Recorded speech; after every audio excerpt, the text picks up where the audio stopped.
2023년 그리고 2024년 최악의 구진을 보였던 SCHD가 올해도 부진한 흐름을 이어가고 있습니다. 투자자분들의 인내심도 점점 한계에 다다르고 있는 것 같은데요. 출구 없는 부진에 시달리고 있는 SCHD, 그 부진의 원인은 무엇이고 매도해야 한다면 언제 매도해야 하는지 개인적인 의견까지 정리해 보도록 하겠습니다. 2020년부터 2025년 6월 24일까지의 SCHD와 S&P 500의 연도별 성과를 비교한 것인데요. SCHD는 2023년 그리고 2024년에 이어서 올해도 부진한 성과를 기록하고 있습니다. 물론 수익률은 마이너스는 아니에요. 그런데 S&P 500과 비교하면 상대 성과가 너무나 아쉽죠. 올해는 달라질까 기대감도 있었는데 결과적으로 작년과 크게 다르지가 않습니다. S&P 500은 연초 이후 하락분을 전부 다 만회하고요. 전고점 돌파를 눈앞에 두고 있는 반면 SCHD는 여전히 마이너스를 기록하고 있죠. 기술주 비중이 낮음에도 불구하고 S&P 500보다 높은 성과를 달성을 했고요. 2022년에는 정말 놀라운 하락 방어력을 보여줬죠. 이런 성과에 힘입어서 2023년부터 SCHD 투자를 시작한 분들이 정말 많으신데요. 안타깝게도 2023년부터는 기대와는 전혀 다른 모습을 보이고 있습니다. SCHD가 3년째 부진한 이유는 무엇일까요? 가장 큰 이유는 빅테크입니다. 최근 3년 글로벌 증시를 주도하는 것이 빅테크 중심의 기술주였잖아요. S&P 500의 편입 비상의 10종목인데요. 버크셔 해서웨이를 제외한 나머지 9종목이 M7과 브로드컴입니다. 8종목 비중의 합이요.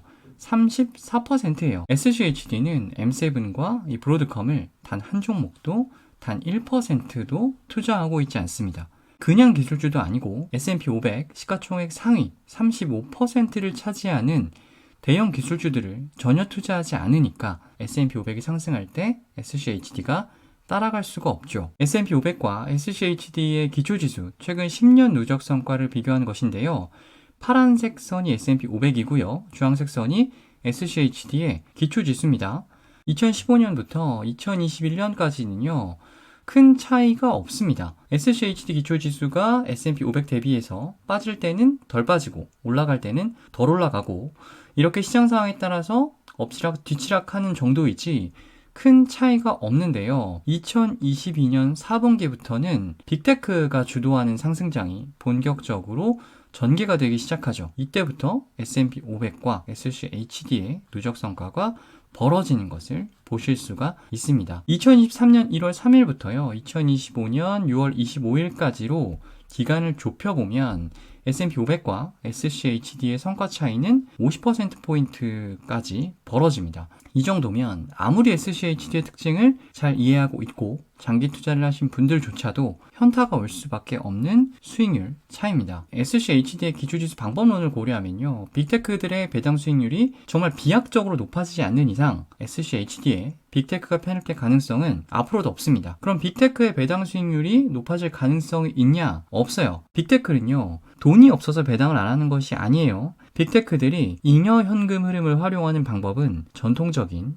고배당주 그리고 배당 성장주들이랑은 많이 다릅니다. 주주 환원보다는 R&D나 M&A를 통해서 미래 성장을 주로 도모를 하죠. 주주 환원을 사용한다고 하더라도 배당보다는 자사주 매입을 합니다. 배당 수익률이 높아지긴 하겠지만 이런 성향을 고려했을 때는 비약적으로 높아질 가능성은 앞으로도 없다고 보시면 됩니다. 다시 말해서 앞으로도요. 시가총액 상위 대형 기술주가 주도하는 이러한 시장에서는 SCHD는 S&P 500 대비해서 계속 부진할 가능성이 매우 높습니다.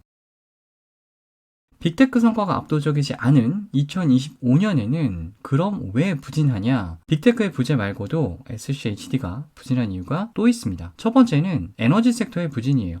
지난 4월에 업로드해드린 SCHD 2025년 정기 리밸런싱 리뷰 영상에서 자세히 말씀드린 부분인데요. 올해 3월 정기 리밸런싱 이후에 SCHD의 에너지 섹터 비중이 12%에서 21%로 대폭 증가했습니다. 에너지 섹터에 전통적인 고배당주, 배당 성장주가 많긴 하지만 그걸 감안해도요. SCHD의 에너지 섹터 비중 20%는 굉장히 높은 수준이에요. S&P 500보다 높은 것은 물론이고요. 대표적인 배당 성장주인 VIG나 DGRO 그리고 노블보다도 훨씬 높은 것을 볼 수가 있어요. 에너지 섹터의 대표적인 특징이요. 유가와 민감도가 매우 높다는 건데요. 올해 유가 어떻죠? 계속 하락하고 있습니다. SCHD가 에너지 섹터 비중을 대폭 늘린 시점이 이때쯤인데요. 이때 이후로도 유가는 계속 하락하고 있죠. 당연히 에너지 섹터 종목들의 주가도 상당히 부진합니다. 2025년 성과 부진 두 번째 이유는요. SCHD가 높은 하락 방어력을 유지할 수 있도록 해준 종목들이 올해 유독 부진합니다. SCHD에서요. 에너지 다음으로 비중이 높은 섹터가 필수 소비재와 헬스케어예요. 두 섹터가요. 대표적인 경기 방어주로 꼽히는 섹터이고요. SCHD 내에서 이 두 섹터의 비중이 합이 35% 정도 돼요. 그런데 올해는 이 경기 방어주가 경기 방어주로서의 역할을 전혀 못하고 있습니다. 필수 소비재가요, 경기 방어주인 이유는요, 말 그대로 우리 삶엔 없어서는 안 될 소비재를 판매하기 때문이에요. 그래서 필수 소비재 기업들은 경기에 따른 실적 변동성이 크지가 않습니다. 경기가 안 좋아지면요, 자동차 구입은 미뤄도 음료는 사 먹잖아요. 그래서 필수 소비재가 경기 방어주인데 올해는 필수 소비재 기업들이 관세 불확실성의 악영향을 제대로 받고 있어요.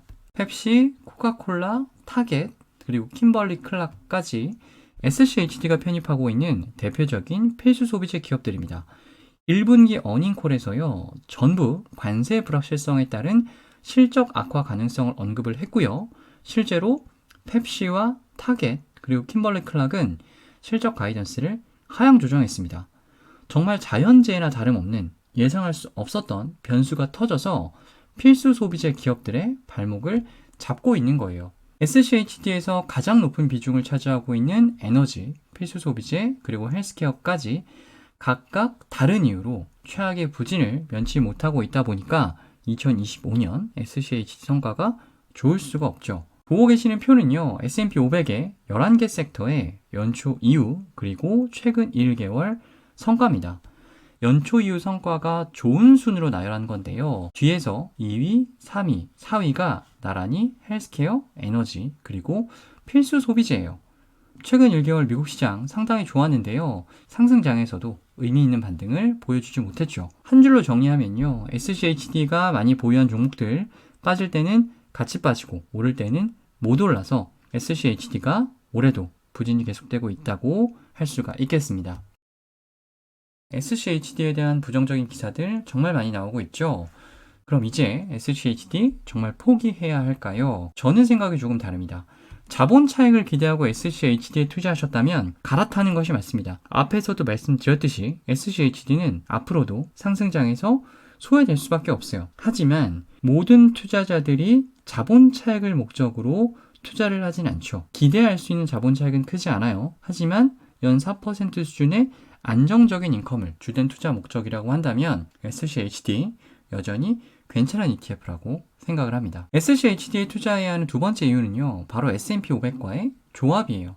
많은 분들이 단순히 많은 ETF에 투자하는 것을 분산 투자라고 착각을 하십니다. 바로 왼쪽 같은 경우이죠. 많은 ETF에 투자를 하고 있지만 결국 성격이 다 비슷합니다. 분산 투자의 핵심은요, 성격이 서로 다른 ETF들을 조합하는 데 있어요. 예를 들어 S&P 500 중심으로 투자를 하되 시장에서 각광받는 테마형 ETF를 일부 투자를 한다거나, 미국에 집중 투자를 하되 미국 이외의 국가에 일부 분산 투자를 한다거나, 같은 미국 주식이라도 S&P 500과는 다른 흐름을 기대할 수 있는 상대적으로 높은 하락 방어력을 유지할 수 있는 ETF에 투자한다거나, 이런 식으로 투자를 하는 게 바로 분산 투자의 적절한 예시라고 할 수가 있어요. ETF를 딱 하나만 투자해야 한다면 그것은 SCHD는 절대 아니에요. 그런데 우리는 ETF를 딱 하나만 투자를 하지 않죠. S&P 500과 나스닥 100과의 조합을 고려했을 때 SCHD는 여전히 좋은 ETF라고 생각을 합니다. SCHD는요, 배당 성장도 ETF지 않습니까? 결국 본질은 배당의 성장인데, 배당 성장이라는 측면에서 본다면 이보다 더 훌륭할 수 없는 모습을 보여주고 있어요. 2012년부터 2025년 2분기까지 SCHD의 연도별 분배금을 정리한 거예요. 13년 연속 배당 성장을 이어가고 있고요. 13년 동안 연평균 배당 성장률이 무려 14.48%입니다. 일반적으로 더 많은 배당을 받기 위해서는 더 많은 주식을 사야 합니다. 그런데 SCHD는요, 배당이 계속 성장하기 때문에 주식 수가 늘어나지 않아도 내가 받는 배당금이 늘어나는 거예요. 적립식 투자를 통해서 주식 수를 꾸준히 늘렸다면 배당 성장은 더 폭발적으로 늘어나겠죠. 코로나19 때문에 2020년 수많은 상장사들이 배당을 삭감을 했어요. 그럼에도 불구하고요, SCHD는 2020년 그리고 2021년에도 전년 대비 배당 성장을 이어가고 있죠. S&P 500 대비 매우 부진했던 2024년에도요, 주당 배당금은 0.99달러를 기록했습니다. 전년 대비 10% 넘는 배당 성장을 보여주고 있어요. 올해 2분기까지요, 주당 0.51달러 배당금 나왔습니다. 물론 연말까지 두고 봐야겠지만 올해도 변함없는 배당 성장을 이어갈 수 있을 것으로 예상이 됩니다. 3년째 부진한 SCHD 언제까지 두고 봐야 할까요? 언제 팔아야 해요? 많이 물으시는데요.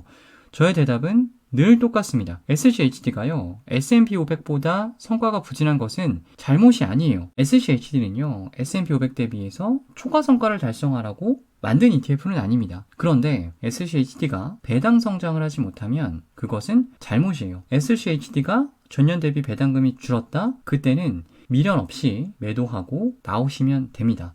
투자자분들 마음고생이 크셨을 텐데요. 오늘 영상이 그 고민을 정리하고 앞으로의 전략을 다시 세우는데 조금이나마 도움이 되었으면 좋겠습니다. ETF를 거주는 남자, 오늘은 여기까지입니다.